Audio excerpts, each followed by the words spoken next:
សម្រាប់ថ្ងៃនេះគឺយើងបានមកដំឡើងនៅប្រភេទទ្វារកញ្ចក់អូតូកម្រាស់8លី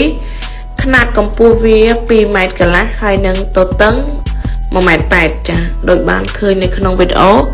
សកម្មភាពជាងគាត់ធ្វើការចារៀបចំដំឡើងតាមដំណាក់កាលនីមួយៗទ្វារចាបាញ់កៅស្វានបុកស្វានកឹបចាដែលជាជំនាញរបស់ជាងចាហើយលើចារៀបចំបានចាបាញ់ចាគ្រងញោមចាភ្ជាប់ទៅនឹងទ្វារចាបងប្អូន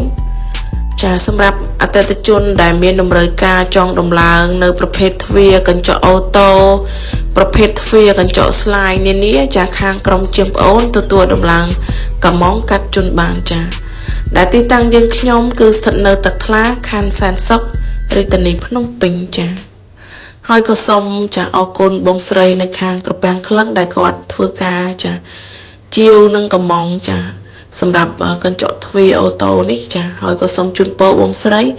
ឲ្យជួបតែសេចក្តីសុខចាសុភមង្គលក្នុងក្រុមគ្រួសារចា